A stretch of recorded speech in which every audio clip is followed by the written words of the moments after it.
Yo, yo, yo, welcome to another edition of the Geeky Bros Podcast. I'm your boy Tactix. Yo, it's just Darcy here. And this is Big Geek Umar. Pop, pop! He's going to come with a new thing every single week. Aren't you? No. That's the thing now, huh? I was like, I'm going to go big on and just like end off on a good note. I'm loving the community reference, though. Thank you. Oh. Pop, pop. I'm not going to lie. I was worried I was going to miss my own hand. I thought it was like at the very end, I'm going to be like, oh. Oh, man. I tell you, I was not ready for that at all. I don't think anyone was. No, there's not a person who was ready for that. I don't think Umar was ready for that. I was barely ready for that. It was my idea, too. I can believe that. That's fair. That's fair. All right, man. What's on the agenda for today? All right, we got some geeky news coming in this week. So, for example, Kong versus Godzilla got dropped recently. I haven't watched it yet. I'm not sure if you guys have watched it yet, but like, I'm okay with waiting for this one. But at the same time, I am kind of interested because as long as they do a good fight, that's what I'm in for. But what do you guys think? What do you mean waiting? Like waiting for it to come out on Netflix? Because waiting at movie theaters. Just waiting until like, I don't know, like I have a free moment or something like that. I'm busy right now, so like, you know, I'm being very sparse in terms of what I watch at the moment. That's fair. That's fair. By the way, before we jump into it though, it's Godzilla versus Kong. I know someone's going to drop that comment, so I had to get ahead of it. You know what I'm saying? So it's gonna be like Kong versus Godzilla. What movie did you watch? No, respect, man. Thanks. Yeah, no problem. Maybe I'll just jump in here. So I haven't watched it yet, but I'm gonna be watching it this weekend for me. And I saw two things like nearly immediately after each other, right? Like I saw it popping on social media, and someone was like, "Yo, I love the movie. Yo, it was great. Lots of fights. It's what I wanted." And I'm like, "Oh, cool." And so somebody I can respect their opinion. And then I Google it just to see what the rating came out at, and IMDb was like 6.9, which is a little like IMDb is usually more favorable, right? You know, and it was a little lower than I expected it. So that's low for IMDb, like, I'll admit. Yeah, exactly. Because usually when you get like Rotten Tomatoes is like a 5, you're like IMDb be like 7.5, and you're like, okay, right? You know, right? So when I'm seeing 6.9, I'm like, oh, I don't even want to look at Rotten. That's gotta be like 2. You know? But I'm like, but here's the thing. My anticipation going into it is this, okay? And like, let's track back and see if it's true. But it's probably gonna be like. Action, great. This character story, probably cut in half and didn't even complete it. Who cares? As long as we get Kong and we get Godzilla and we get like this Mecha Godzilla I keep hearing rumored about, so a third character, and maybe throw in one more big baddie as well, just to like tie it up and have some more fun. For me, this is like Fast and the Furious on CGI. Like I want popcorn, you know, and like a bunch of action. I'm kind of in complete agreement with that, to be honest. So Tactix, you go next. Just went dead there for a second. Yeah, I don't care. I really don't. This movie isn't really for me. I watched the part of the first Godzilla, and I was like, all right, the motherfucker's not even. He's barely in it. He's barely in it. Like you just barely in it. He had like 4 cameos. So I was like, okay, fine. And then I just kind of skipped out on what was the other one? King of the Monsters. Yeah. Yeah. I did see Skull Island though. Skull Island element was dope. I did enjoy that one, but me too. Yeah, I'm like, whatever, man. They had a lot of. Actually, I just realized they had a lot of MCU people in that movie. They did. I mean, yeah. Scarlet Witch and Quicksilver, which is kind of weird. They played husband and wife. Yeah, they did, and then they played brother and sister. So not good there. So not good. Yeah. Had to bring that up. Yeah. But going to the Godzilla King of Monsters one, I actually enjoyed it. It was like a lot of people's critique is that like it's a weaker film. Yeah, but it had a lot of action. That's all I really wanted. Like for me, like it's in that realm of like you're gonna give me a giant thing that's gonna do a big CGI battle. Just make it look epic and film it from angles that look like where people stand, and it'll be amazing. That's all I need. So. I just think for me, like the whole monster thing just wasn't my shit. Like after after I kind of outgrew Power Rangers. Like I was kind of just like, all right, I'm over this now. Like I don't need to see no motherfuckers like that are like giant fighting each other now. Like I'm good. So yeah, that's me. I like I'll watch it, but I'm kind of on the same bandwagon as Umar. I'm okay to wait a little bit. I'm not rushing to barely see enjoyed this. Pacific Rim. Like I was just like, I guess. Like, And that second one was trash. Like I didn't even watch it. Oh man, it's terrible. Yo, it's fucking garbage. Umar, don't hate on the Pacific Rim 1. I'm not hating. I'm not hating. All I'm saying is like it's not the film. I clearly admit the fact that it was me, but I'm not really into it. And like, okay, fine. Yeah, like I'm not hating on the film. Like there were like, yeah. I had a good time with Pacific Rim. But it's just like it's a cool concept. But I'm like, it's not really for me. Like I was like over it like midway through the film. Yeah. I'm like, all right, I'm good. Just a bunch of haters. Is all I hell yeah, man. Hell yeah. Like I'm like, if the Japanese team had such a cool looking bot and then it just did nothing, I'm like, come on, man. Like we could have done more. I will admit, when we got into that one, we had the Japanese team and the Russian one. Actually, the Japanese team, the three triplets, they're actually from Toronto, by the way. My partner knows them. She went to school with them or something like that. Yeah, when we saw the film, she was like, I know those guys. And I was like, what? Just like so random. But yeah, no. When we had the two other like nations, I was like ready for a little bit more, and they got taken out so fast, and I was like, yo, but like you give them America, calm down. Like give these guys a little bit to do than to die. Like, yeah. But the second one is complete trash. And one of the greatest analysis I learned about this is when you have giant, like unrealistic things, you have to film them from real human perspectives. Otherwise, you have to film them moving slowly, because physics just predict that if you're tall as a skyscraper, you're not exactly going to move like Cinderella through the thing, like you need some time, right? And so like the second one, they were moving fast like they were ninjas or something, and then they were filming it like a video game, and then it immediately goes like, yeah, this is heavily CGI. Like it just feels unrealistic because nothing about the whole movie is realistic. And they did John Boyega wrong. I'm just like, he should not have joined that film. No, not at all. To be honest, I'm starting to worry about John Boyega. It's like literally every franchise he joins up with, they do him wrong. Ooh, good point. Well, though there are some movies I haven't seen from him, like that went to Netflix. I saw one, I think, but some around like historical black figures. Those movies I haven't quite seen yet. But I hope that those films are way better, and that like it's just like the big popcorn things are not working right. So. Yeah. So, well, or just he can't be a franchise player right now. Like it's just not working for him in these franchises. Like he needs to do like one-offs, I think.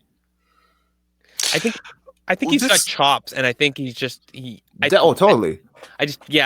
Franchises just aren't quite. So this will kind of like lead into our next topic. They released the information of Static Shock, the movie, that the writer is going to be a writer named Randy McKinnon, and I don't know his work very well, but the reason why I bring this up is that no, he's too old to play Static Shock. Now that I think about it, John Boyega. I was thinking John Boyega. He's too old. Yeah, he doesn't. He doesn't fit the bill for me either. Physically, he's just a little bit different. I would expect somebody, I don't know, like young and small and moving, like not like small, but like just agile feeling. And I feel like he's a little bit stronger than I'd want him to be. Fair. Compliments to him, but like that's what it just didn't quite fit the bill. What about please. Oh, what was that guy's? Oh, the dude who played Miles Morales in Into the Spider-Verse. He voiced him anyway. That guy. Oh, and he's also been in Dope and what was that show? There's a show that you were really into, Darcy. It took place in it was like the birth of the hip hop era. Shameik Moore? Yeah, him. Yes. He's an actor, singer, rapper. Yeah. He is also 25. That could be. Yeah, Shameik Moore. I'm just bringing that up. Yeah, he's still a bit older than. The Get Down was the show. Sorry. Yeah, The Get Down. Yeah. I thought you were gonna call a different guy from that. maybe. I mean, it I think depends. by the time they film, he probably will that will have passed, and he probably will be a little too old. But I just kind of, I don't know. From what I've seen, when I saw him in Dope, I was like, yeah, I could kind of see him playing Static Shock, especially now that he has his hair all braided and stuff. I think he could pull it off, but I'm just a little bit worried that he would be again feeling a little touch too old Mhm. for Static Shock. Yeah, that's fair. Yeah, like I mean, like I was like now looking at the cast of the Get Down, trying to see if there's anybody there.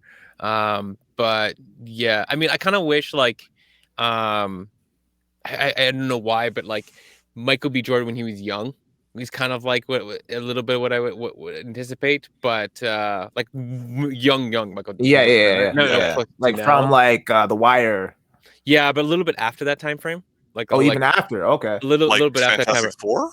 No, before that. No, Like that's way too old. he had a bunch of like smaller films, high school type films and stuff like that he was in, or shows that he was a part of, and in that era he was like about the right age and size and everything. I'm thinking I can't think of the right person. Fair.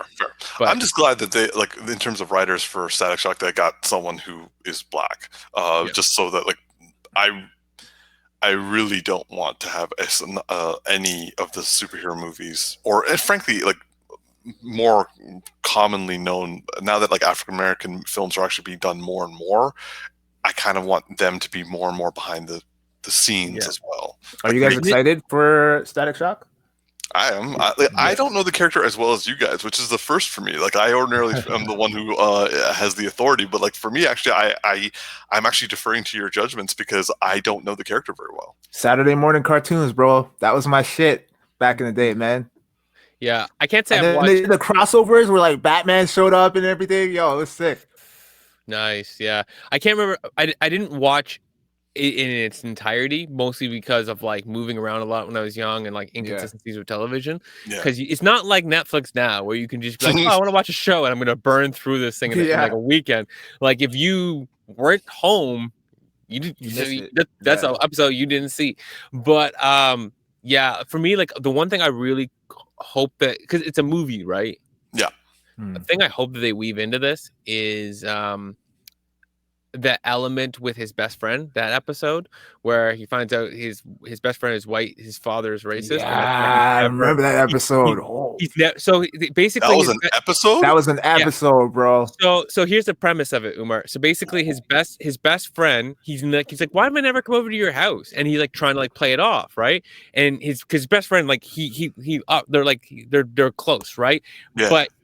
But he doesn't want him to know his dad's like racist. So he ends up going over there. There's a whole thing. I forget what the whole debacle is, but the kids end up going missing. The son, I remember now, his best friend gets mad that his dad's like racist to him. So he runs away. And then it takes both of the fathers to go and solve this problem. And it's just like the way it all goes down in the storyline, the dynamic. I just hope there's some level of wokeness similar to that pulled into this, because I think timing wise, it's not just it's beneficial to talk about wokeness, but it's also the element of having to come together to solve the problem, which is very but that show was already very woke, man. I mean, they even they dealt with like gun issues as well. Like that was the first episode where like he almost joins a gang and almost like shoots like another gang member, and then he decides against it, and then like the Big Bang basically happens, and then that's how he becomes Static Shock, because he's at that gang site, and all the other gang members get powers as well as a result of that. Yeah. So it was crazy, man. Well, speaking of woke, I think this is the best time to transition to our next topic: the Falcon and the Winter Soldier. Yeah. Very true. Just out of curiosity, how up to date are you guys? I haven't seen the latest episode. Darcy? I've definitely seen it. I can't speak to it since you guys haven't seen it, but I will say there's more wokeness in it. I have seen it as well, but I actually will hold off. So, talking about episode 2, I kind of want to like focus on that a little bit. Like, I found that to be a surprisingly poignant and very woke upgrade to the first episode, and in comparison, like, I have to say Disney Plus is doing some really good work in terms of their TVs. Granted, WandaVision had its ending. This one, this was like, I didn't anticipate liking the series as much as I am, and I definitely didn't expect it to be as woke as it is. Yeah, I agree with that. Like, Tactix, why don't you lead on this one? Is it weird that when that scene happened where they're arguing in the middle of the street, I actually wanted the police to come? I was like, yo, I hope they like shoehorn this in somehow. And it happened, and I was like, bravo, right? Because I like the fact that they're highlighting a lot of what's happening right now in the world, and they're not straying away from it. I feel like Disney really stepped up their game, and they have the balls to really address a lot of these issues. The same thing with WandaVision, even though, whatever. But that whole thing with like grief, I felt was a really important element for them to highlight. And then now with this and the state of the world and all the racial issues that are being displayed right now, I felt that was just perfect. I was so happy that they did that. And yeah, it was beautiful to see. And like, well, honestly, not beautiful to see, but I mean, like, you get what I'm saying. Relatable to see, because like, honestly, like I would say the 2 points of that before and after that scene, like walking to Isaiah's house, and talking to the kid, I found to be actually quite a impressive way of forestalling any statement of Black Captain America. Because like he's like, oh well, so that means you're a black kid, because like you're gonna put black in front of everything, and I was like, well said. I'm almost shut up now. And then, but like the other thing about that scene is they didn't just cut away after you see the cops show up, or they didn't just like do a watered down version and they like left. Literally, Bucky had to be, and the white guy had to like look them in the face and say, "Do you know who this person is?" And that is the only reason the situation changed. And then when they had to, and I mean had to, arrest Bucky, they literally apologized to him and felt guilty about it, versus how they were coming across to Sam a few minutes before. And they're not apologetic about it. And this motherfucker is a war criminal. Like, he killed people, man. And he fucking killed. Which is a direct correlation to things like, what's his name? I feel like I'm going to say this guy's name wrong, so I'm going to Google it. But there's the guy that did the mass murdering. Zemo? No, in real life. So there was a white kid who went to a black church and shot and then and the cops actually just let the guy walk by, even though he was carrying like a assault rifle. Assault rifle, and arrested. There's so many examples of this. But he went to this church and he killed a bunch of people, and they arrested him like pleasantly, right? Yeah, like 3 days later. Yeah, and there's just a ton of them, and that's like a correlation to that, right? It's like the guy who's the known giant war criminal that the world was after at a period of time for killing like T'Chaka, right? And everyone else. Yeah, right. And they're like, oh, we're sorry, we have to arrest you.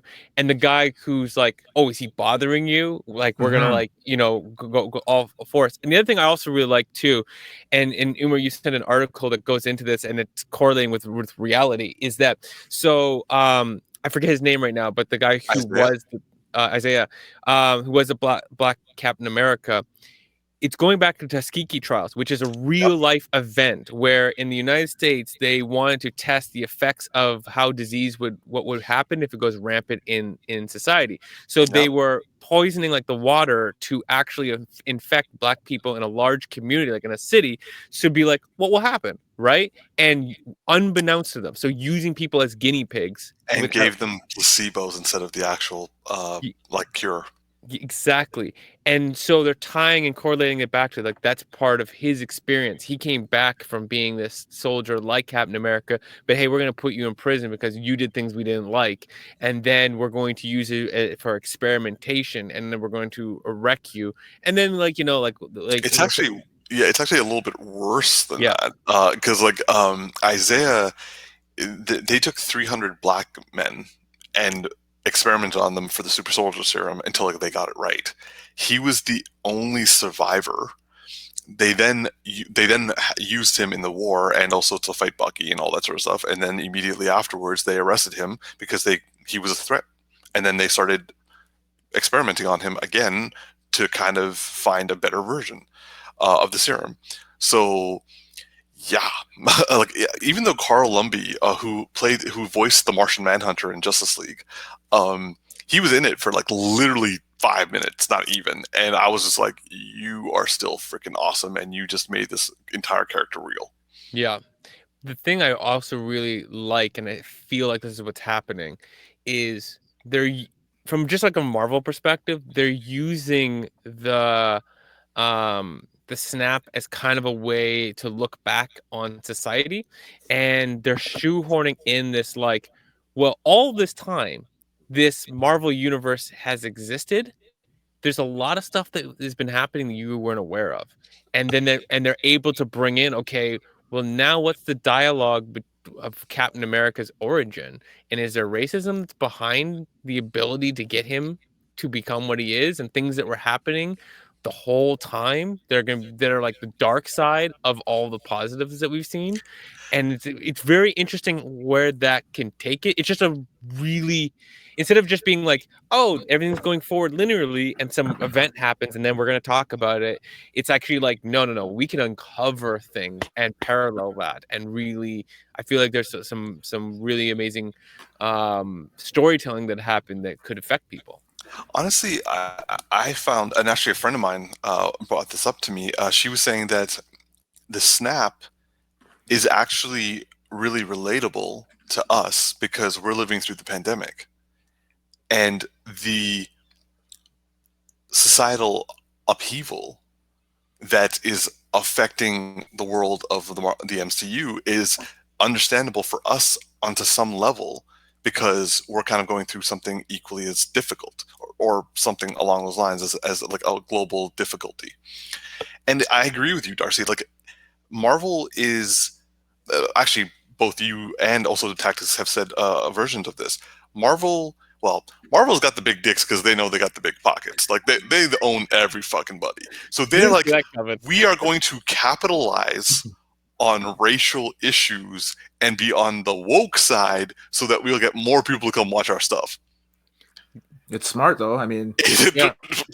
I'm not going to complain. If you want to make money by showing us the way the world is and being woke about it, I mean, good for you. There's a good, economic model for you that doesn't like harm people. I mean, Nike did the same thing with Kaepernick when he took a stance and decided to kneel during the national anthem. And right away, Nike jumped on that and they're like, yeah, we're going to support and endorse Kaepernick 100%. Now, do they care about his stance? Probably not. But I mean, they took that as an opportunity for them to capitalize on it, because in the state of wokeness that we're in right now, we're like, yeah, we could really benefit from this. If we support him, everyone's going to start buying Nike. You know, that's what they're thinking. So well, look at Black Panther. There you go. Here's the thing. I'm going to make a comment on that. So when brands get into a scenario of jumping on the bandwagon, it depends on how early they are. So I would say, now I'm not going to speak actually for Nike, but I would say that Nike jumped in when it was not to their benefit, as in there was an obvious gain. It was early enough because everyone was hating Kaepernick, like not everybody, but like everybody on one side of the money was hating Kaepernick, and so there's actually a huge financial risk for them. They obviously have the ability to sustain the risk, right? Like they're not going to lose their entire business, even if they lost like 50 million people in the United States stop buying their product, right? That would hurt them, but they have so many people around the world, they would still make money. Like it wouldn't hurt them that much, right? And so there's a risk, but they jump early. It's the people who follow the ones that do it really early that is like, once they wait to see the success, the financial benefit, those are the people who are just capitalizing for real. But I think go on. Sorry. The thing I like about Marvel is that I feel like they could have jumped a little bit earlier, but I feel like they waited for a way to interweave this into the universe that they have that makes sense and isn't just like the next thing we put out is just gonna have a bunch of like obvious wokeness. It's kind of like their all the women stood together scene, which was a little bit like it was definitely like it was weak. It was good, but it was weak. But it's like glad they didn't just do like a whole movie that was like black people for the black people's sake and didn't have any reason to be there. You know? Yeah, like I would say that like a lot. Actually, Tactix, you had something you want to say. No, go ahead. I will say that I enjoyed that scene in Endgame strictly because it, like, in my mind, little girls are going to be watching that, and they're going to be like, oh, I want to be like all those people. But if you're going to say like, oh, was it done well? No, I didn't think it was done well. Then the boys came out, and then they did it well. And then Star Wars, like the Mandalorian season 2 came out, and they did it like seamlessly without me even realizing until like halfway through the scene. It's very subtle, right? They don't put it in your face and be like, yeah, you got to pay attention to this shit. Woman empowerment. It's like, don't do it. Like, don't force it to me. Like, give it to me in a subtle way that I can appreciate it, as opposed to it being like, oh, okay, like, you know what I mean? Like, it just comes off cheesy. Yeah, and realistic. And exactly. What I'm loving about like they also did it in WandaVision, which like and I brought that up in our previous podcast. But like, I'm glad it's continuing in Falcon and Winter Soldier, and it's being done on like literally at present. This entire show doesn't have a clear bad guy because literally there is a complicated. Well, I mean, the new Captain America. He can be considered the bad guy. I hope he dies a horrible death, bro. He needs to get he needs to get shot in the head, man.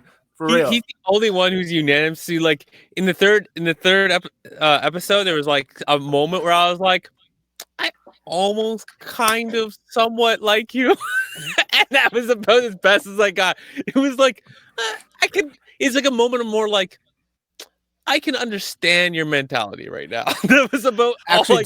Do you know that actor actually he auditioned to play Captain America in the first Avengers? Yeah, I didn't know that. And he didn't get the role, but he kept in contact with some of the directors, and they gave him like other movies or whatever. And then, sure enough, like 10, 11 years later, now he's playing Captain America. And everyone hates him. Everyone hates him. With like a clear hand-me-down helmet that like it's like he just looks like he's wearing the like Steve Rogers helmet, and you're like, your head is not as big as Steve Rogers, and it's weird. And also like so for me, I was saying this to a friend of mine that of course the politicians in the MCU, they gave the Captain America shield to a guy who has a black girlfriend and a black best friend, so that if they're going to be like, wait, you're being racist, like we were going to have Sam and then you gave it to a white guy, I was like, yeah, but he's got like, look who's like dating, and look who is like, you just spoiled that for me. That was in the episode you saw. Was it? Yeah. Like, I remember the black friend. I don't remember a black girlfriend. She was in the beginning. She's not in the third episode. Oh yeah. Sorry, yeah, my mistake. She's definitely not in the third episode, man. I know I didn't spoil nothing. Yeah, no, like he definitely didn't. It's like not in the third episode. I don't remember her either, but she's definitely not in the third episode. To be honest, the first time I watched it, I thought she was like a dead person, like he just was imagining her. But then she high fived the Battlestar on the way out. I'm like, oh, okay, so she's still corporeal. Cool. Yeah. That whole like.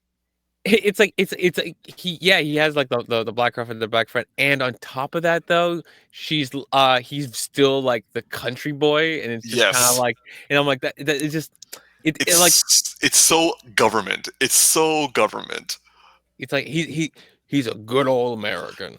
Exactly, he's a good old American who's also got black friends, and it's like, yeah.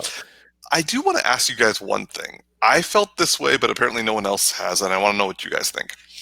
In the therapy scene, which, by the way, I loved, those two were hilarious. I don't know what the therapist was doing. She wasn't, like, they clearly didn't have a therapy consult, but, like, the seat situation. Yo, I was dying, bro. Oh man! Oh man! And also, it's weird now. Is this what you wanted? I just started clapping my hands. I love that scene, man. But they have a great chemistry. Yeah. But one thing I want to ask: I was a little frustrated that the show pulled its punch when Anthony Mackie was like, "This is something that you and maybe Steve could not understand," and I thought he was going to say, America won't accept me," but instead he's like, "I did what I thought was right," and I was like, yeah, I'm right there with you. I actually thought the same thing. I'm like, yeah, he's gonna go for it, and then they totally. I know, because while, and I love the fact, because like it's, and I know some people online have talked about it, and they're like, and people have responded like, "Why are you hating on Captain America when he wanted to have a black man replace him?" I'm like, it's not about hating; it's about the fact that even the most woke white or like even person of color who isn't black, they could have the best intentions, they could be on your side, they could be an ally, but there is a blind spot. Yeah, and I was like, say it, and then they didn't say it. I'm like, oh, you know what? They might. I want to give them the benefit of the doubt and hope that they eventually take it there, because obviously that therapy session like didn't last very long. Like like Anthony Falcon, he eventually opted out and he was like, "Yo, this is stupid. We're gonna like do what we got to do, and then we'll go our separate ways," kind of thing. So I still feel like there's a conversation to be had between those two regarding that very situation. So I have a slightly, like, it's not different opinion, but in the context of where they are at the story, their dynamic between the two of them, right? I honestly feel like he was going to say it, and he didn't say it because Marvel just wasn't ready to say it yet. I just think it's like he's in an uncomfortable situation to be that vocal with people he doesn't know he can trust yet. So like if he think of this, right? So he's in that moment. He's like, "You don't understand because you're not black." There's two white people in that room, and they could just be like, "Oh," right? And then he's not heard. So I just interpreted that moment like he was like, I'm not even gonna go there. Like it's like the annoyance and the stress of saying it and then getting the typical like white response is like enough. Plus the awkwardness of the therapy session already is like, do I want to layer that on with like them saying, "Oh, you're saying because you're black again," right? Like that's I saw a hint of Anthony Mackie's acting of like, no, like it's just like not gonna. You know what? I can see that. I can see that. I agree with that too, especially considering what already transpired as a result of all that. Like he'd already had to face a lot of that colorism issue with when he went with his sister to the bank and dealt with that whole thing. So it's like the cops, he's still dealing with a lot of that. And also he's still dealing with the revelation that there was a black super soldier who is still in existence, who was in prison for 30 years. It's a lot. It's heavy. And if you also do this, right? Yeah. If you look at like Marvel's weaving a really smart woke theme if you were watching it, right? So like Rhodey and him at the very beginning, like I was curious, why was Rhodey there at the beginning? Like, oh yeah, he's military, that makes sense.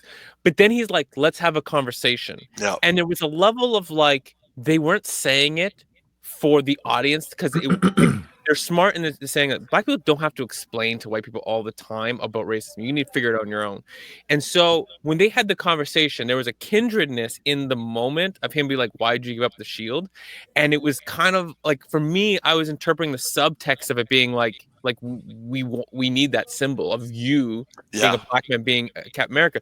But he doesn't need to say it because they both know what they're saying. There's no need to say it. And then you go to the next thing with that therapy session, and he doesn't really say it. And then you get to the car scene just before that the police show up, and he's like, "You knew about this the whole time," and you feel like he's about to go off on him. And then his response was just enough for him to kind of back down, plus the cops interrupt it. So I feel like there's going to be a big moment between them that they're leading up to, and they're just like, it's getting close, but they're not there yet. And I think as they go through more battles, they'll get open. You know what? I can see that. And this kind of accentuates and highlights my point of why I think it's so utterly important for people of color to write films of people of color. I can't even imagine a white person trying to write this buildup. And to the point that like I will even admit that like if this is what they're doing, A, I think that's good. B, I missed it. I got the Don Cheadle moment. I felt there was something not being spoken, but since then I have kind of missed it, and it's mostly because like I kind of underestimate Anthony Mackie. I'll admit that I underestimate him a little bit. That's fair. Yeah, That's fair. After watching him in a few different things, I'm like, yeah, this guy's good. I'm just trying to think.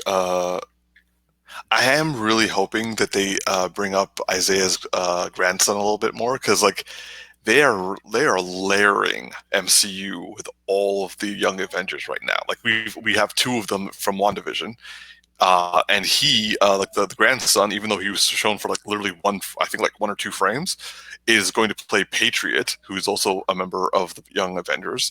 We have Hawkeye's daughter, who is going to be Haley Steinfeld. We have Miss Marvel, who thank God, I can't wait for her series to start. And I'm missing one. And Ant-Man's daughter, who apparently has grown up because it's been 5 years. True. I also wonder if, quick thought on this, do you think that if they were to do the Patriot, they might change the name?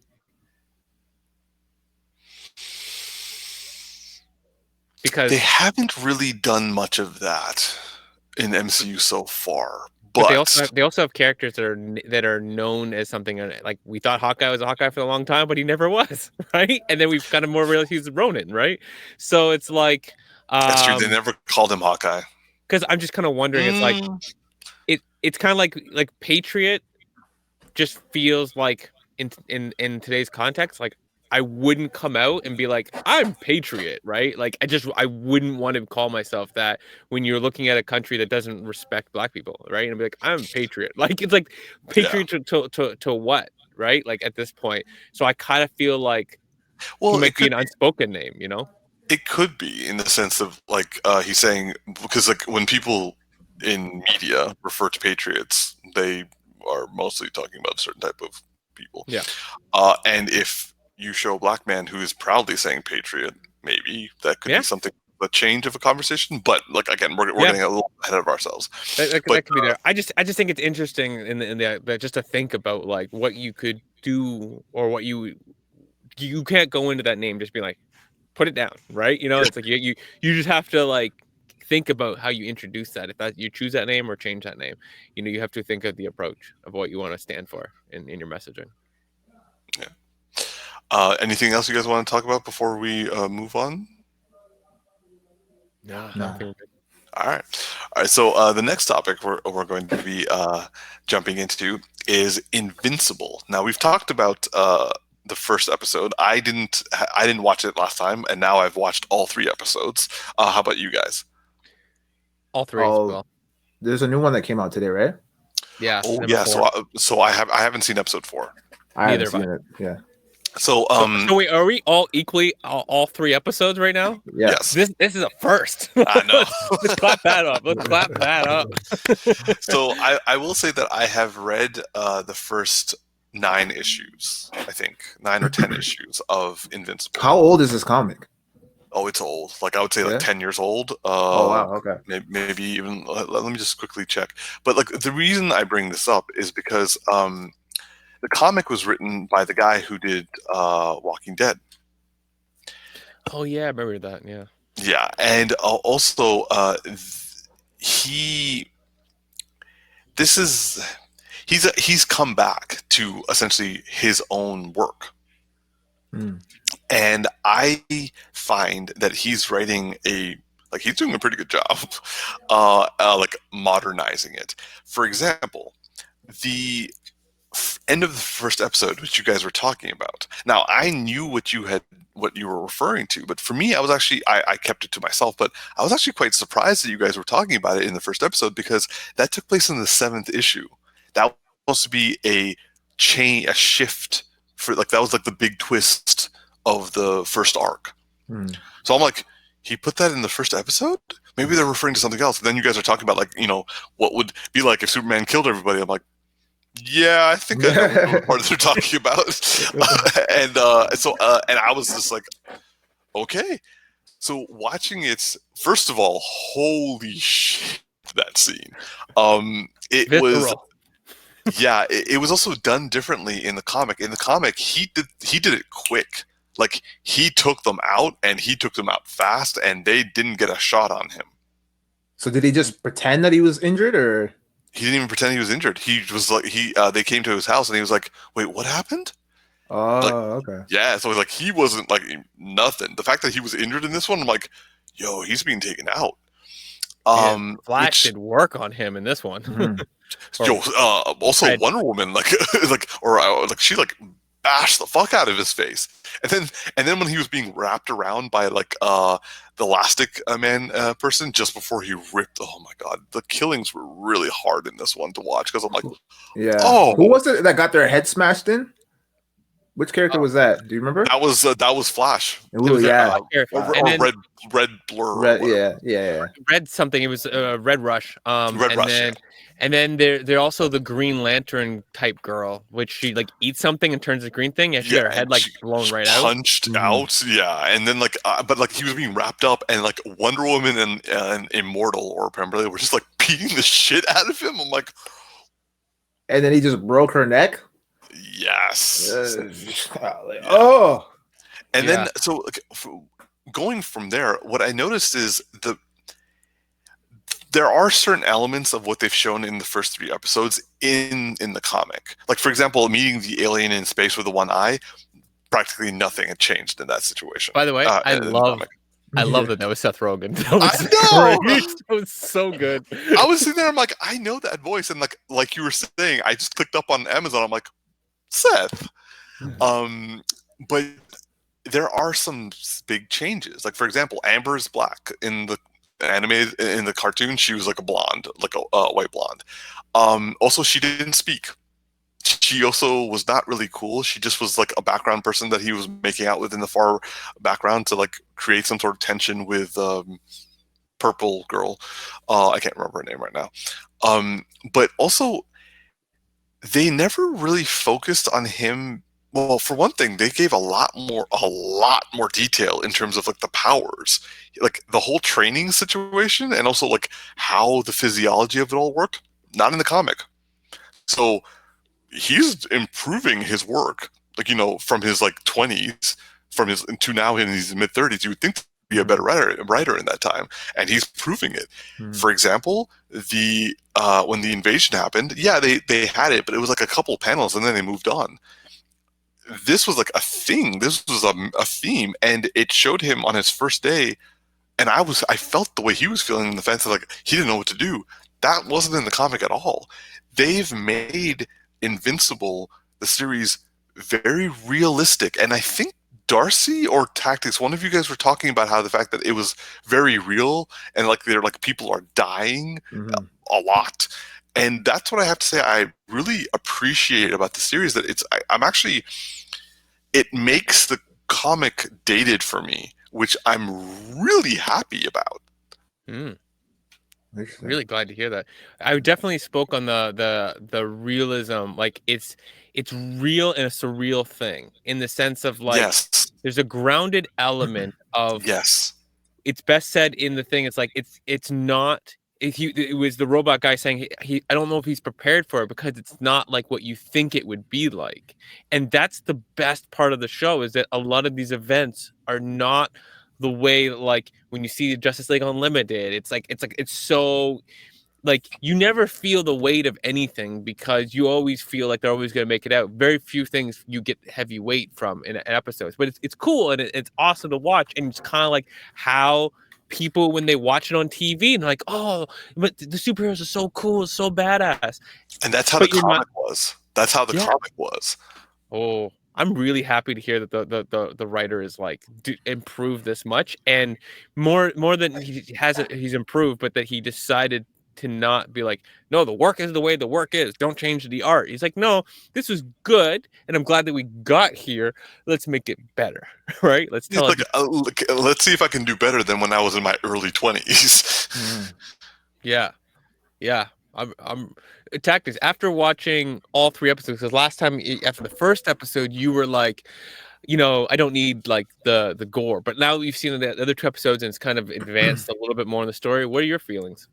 I really enjoy it now. I was sold midway through the second episode, and after the third episode, I was like, okay, I'm all the way invested. And you know my rule about the three episode rule, and like after the second one, I was just like, okay, I'm in. But third episode solidified it for me. Yes, you have a question. What were so you said after midway through a second episode, what point was that made you turn your opinion? And also what was it in the third episode that made you like stay the course? Just to Darcy's point, everything felt real. And there was actual, like, you felt the levity of everything that was going on, and there were real consequences. Like, I didn't know who was safe.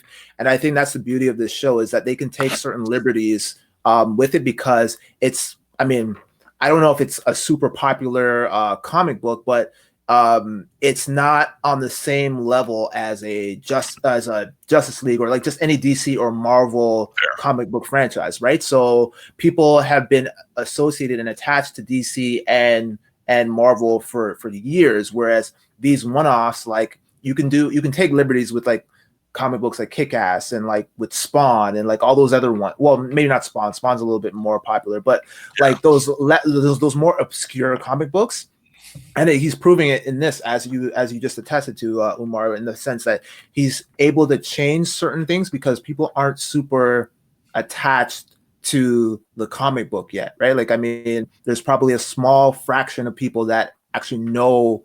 I've never even heard of this comic book, right? I didn't know it was a comic book. I thought it was just like some random thing until you told me, right? So I like the fact that I'm going in not knowing what's happening, versus like if I was to watch like a Justice League show, like I know for the most part, like all 7 members are going to be okay, right? The only thing that ever like got to me in the sense of like I was surprised or shocked is when I was watching Young Justice and they killed, was it Kid Flash or? Well, yeah, they killed off Walt, and I was like, wow, I was not anticipating that at all. But aside from that, any other show that you watch, Batman's gonna be okay, Superman's gonna be okay. They almost killed the Flash, but then they didn't because they pulled him out of the Speed Force. So I was like, there are no real consequences. Whereas with this, like I'm thinking they're setting up the Justice League type characters, and everyone's gonna be okay, and it's gonna build into this real world. And then the first episode you get, everybody gets annihilated, and you're like, fuck, like, okay, I gotta pay more attention because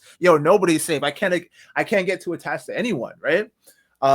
So yeah, that's kind of what sold it for me in the sense that there's more intrigue there. It has me more invested because I can't call anything. I don't know what is happening, and I love the twist. I love the twist that they added in there. So yeah, I'm on board for this. What was in episode 3 that happened? In episode 3, spoiler, the robot being somewhat evil or whatever. My brain immediately went to like, oh, he's like the Brainiac of this universe, kind of thing, right? So I see him more as he's trying to prove himself. Oh, maybe, I don't know. I just automatically was like, oh, this motherfucker is evil. He's gonna be like a Brainiac or some shit. But I mean, so one thing that I have to say, I'm really enjoying, and I'm gonna have to say I'm enjoying it more in this show than I did in the comic. Like, this is one of the rare occasions, and knock on wood, it continues down this route, that the source material isn't as good as the visual. And I'm really enjoying the detective demon. Yeah. Like, I didn't care so much about it in the comic. In the comic, I'm like, I guess. Then again, I've only read the first 9 issues, so like I clearly haven't gone deep into this story. How many issues are there in total? It's a long series. And you don't know how this ends, right? I have no idea. Invincible comic. Yeah, the detective demon. He feels like a lot of these things are a cross of multiple things, and he feels like a cross of like, what's his name? The magician dude. I see him more as a cross between Jason Blood, aka Etrigan, and Deadman. Definitely, yeah. There's just a bunch of people in DC that it kind of feels like for me. And I was gonna say the Question and like Martian Manhunter almost, but I was gonna say like the Question. There's 144 issues. Oh shit! Okay.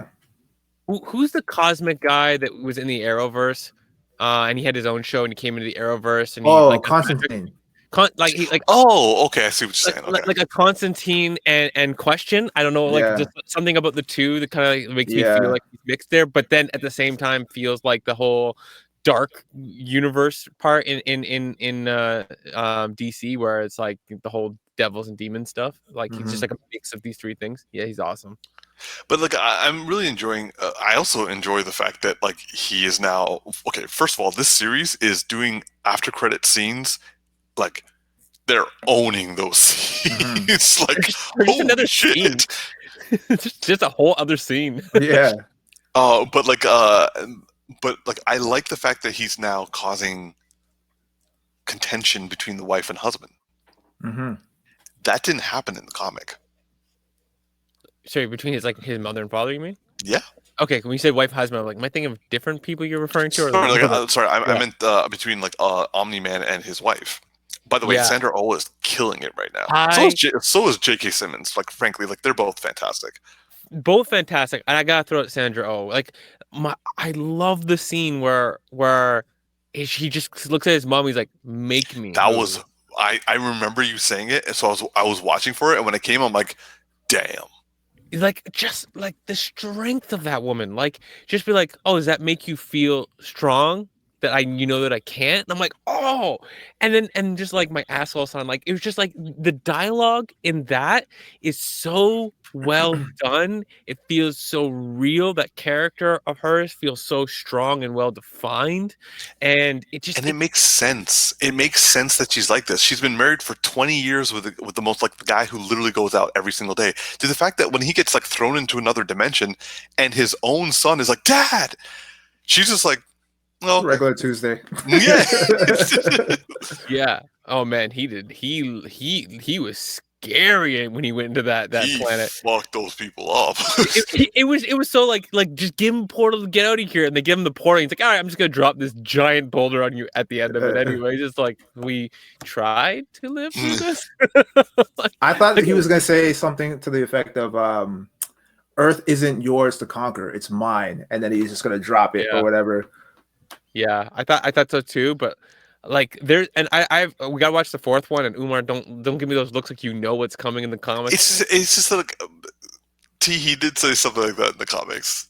Oh, okay. Not with them. He said it to someone else, but like Umar, stop. It felt like that's where it was going though, because I was like, it was a good setup, and it's like he didn't deliver the line, so I'm like, oh, okay, well then maybe there's something else at play here. But okay, thank you for the confirmation.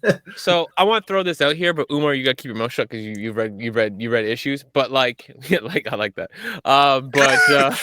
But it's like, I know that in the trailer they said like he's like, I gotta tell you something. It's not like what you think it is, to his son, and you're getting the impression that like he's portrayed the planet he's from as being like these amazing Kryptonians who go around the Earth and the planet or the universe to save people.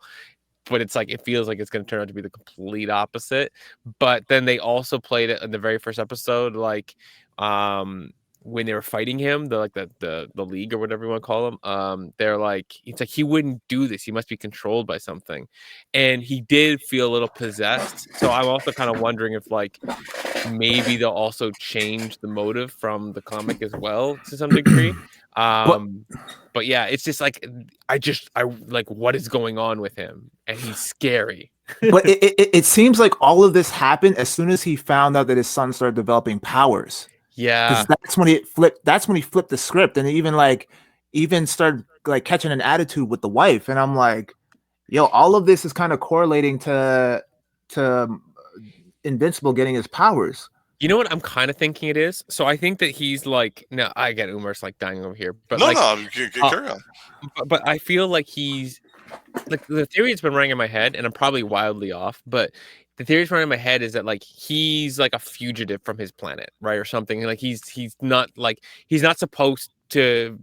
He doesn't want to be found, and there's something related to him having a child that maybe like indicates back into the universe something like people are going to come for him, or maybe it's the fear that like now that he's here and somebody who's been looking for him for a long period of time, because we know there's that in the trailer that one guy who looks like, I can't remember his name right now, from the DC universe, who rides the motorcycle and fights Superman. Lobo. Who kind of looked like, reminded me of a Lobo character who's like beating down Invincible, and he's like just like ripping open his chest, like it looked like with like an axe.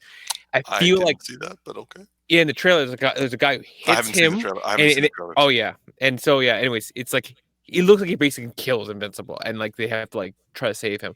And so because I got that hint, it makes me feel like the way this is gonna go is like the dad is now afraid, because now he was just him at risk and he could just left the planet at any time, but now that his son's there, they'll both be tracked, because maybe like there's something about their DNA that can be found.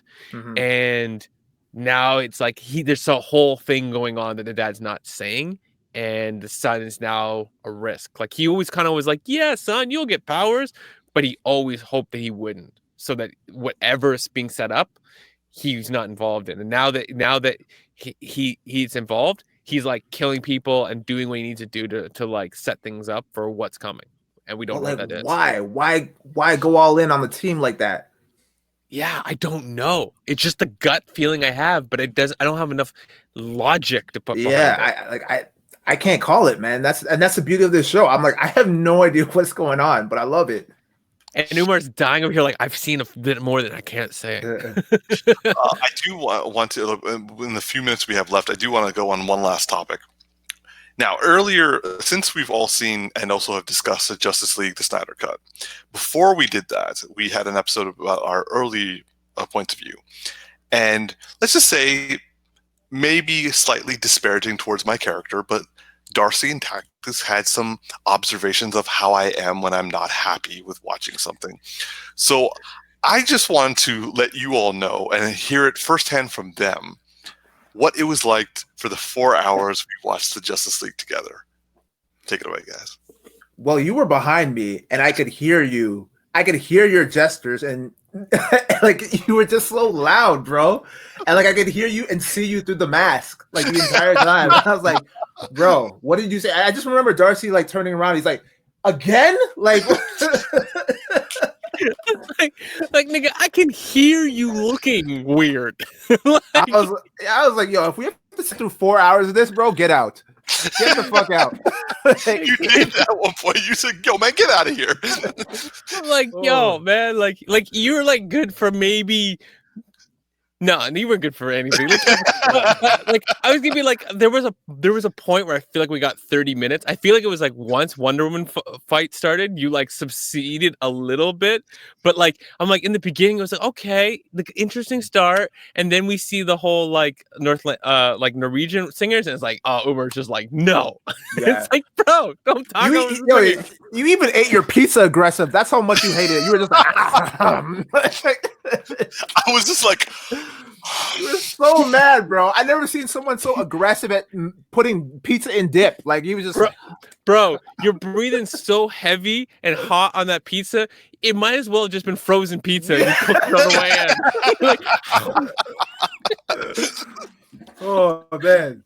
Oh shit. I remember near the end, I was just like rocking him back and forth, and our boy Matt was just like, "Yo, man, chill." Like, yo, man, these are good 4 hours. I don't know why you're stressing. Oh man. It was the complete opposite for Darcy, man. Darcy was like, he took 4 hours to eat an entire box of pizza. This man was enjoying it like life, bro. He was just like, I remember looking over, you were literally holding it at one point like this. Yeah, bro. Bro, he was savoring every single bite for every single chapter of the movie, bro. He's just like, yeah. Yo, man, I had 8 slices and 8 chapters. Let's do this, okay? Oh man. Like no, seriously though, like I needed that. We all needed that experience. And I was just like, yo, I got near the end of the pizza and had like 2-3 slices left, and I was like, I knew I'd already eaten pizza, and I was like, my favorite was at the end, like with our brothers who were unable to join us, and they came virtually, and one of them was just like, yo, I got 20 minutes in, and then like I lost track of you guys, and we're like, Dude, we've been here for 4 hours. Why'd you say nothing? Oh man. Yo, I thought that at first because he said like at 20-minute point, like it fell off, so he was like he was like 5 minutes behind. But I thought he said like I only seen 15 minutes of the movie, and I'm like, you've been here for 3 hours and 45 minutes doing nothing. Oh man. Oh, yeah, it was good though. Anyway, audience, that's what it's like to watch a movie with us. Oh man. Just you, man. It's just you. Yeah, that was your experience only. Oh man. Before we wrap things up, we should probably mention to people that we are on Spotify, or we are on audio version of the podcast. So Umar, Darcy, if you guys want to plug the link, let people know where to find us other than YouTube. Yep, go ahead, Umar. Go ahead. It's in the description, right underneath all of our timestamps. So if you want to, you can like just click on that and find the portal for you to listen to us. Yeah, I just subscribe to the podcast on Spotify, so that's where I'm watching or listening to it rather. Yep, but it's in multiple places on Anchor and multiple other places where you can get your podcast. So yeah. All right. Okay. So I'm your boy Tactix. We got to wrap up now. We just got the countdown. So go ahead, Umar. Or Darcy, sorry. It's just Darcy. I'm out. And this is Big Geek Umar. Pop, pop.